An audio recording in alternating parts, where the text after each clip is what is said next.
పిల్లల్ని మీలాంటి పిల్లలని మీకన్నా కొంచెం చిన్న వాళ్ళని 10th క్లాస్ అది చదువుకునే వాళ్ళు 73 దేశాలు పోటీ పడ్డాయి.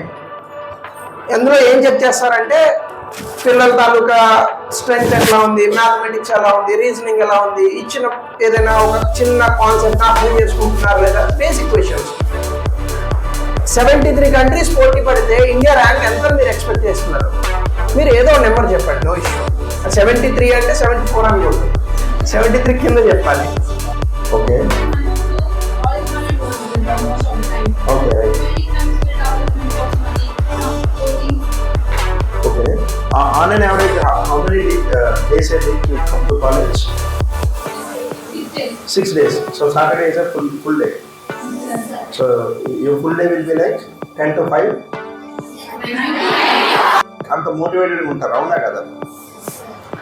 సో నేనేమంటానంటే motivation of course external factors నుంచి తీసుకుంటాం, but the more sustainable one, ఎక్కువ కాలం ఉండేది, being self motivated and internally motivated. Okay, intrinsically motivated. అది ఎప్పుడు వస్తుంది?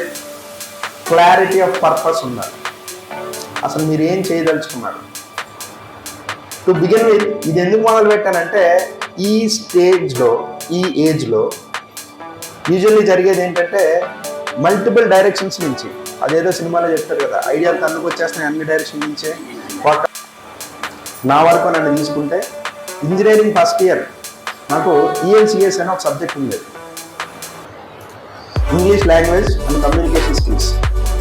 Okay, that was a nightmare నాకు. ఓకే, నాకు ఎంసెట్లో 600 ర్యాంక్ వచ్చింది అప్పట్లో. సో మంచి కాలేజీలోనే జాయిన్ అయి ఉంటారు. సో సబ్జెక్ట్స్ అన్ని పెద్దగా నాకేం ఇబ్బంది అనిపించేవి కాదు. ఈ ELCS అనే సబ్జెక్టు ఇల్లు ప్రశాంతంగా ఉంటేనే బయటకు వచ్చి పని చేయాలి. Personal experience. Okay, so home maker is not an easy thing. మనం బయట అద్భుతాలు చేయాలంటే ఇంట్లో ప్రాపర్గా కోఆర్డినేట్ చేసే వాళ్ళు ఉండాలి. Okay, I observe this across many people. Okay, successful doctors, politicians, వీళ్ళందరూ ఏంటంటే వాళ్ళకి పని చేసినంత సేపు ఇంటి ధ్యాస ఎందుకు రాదంటే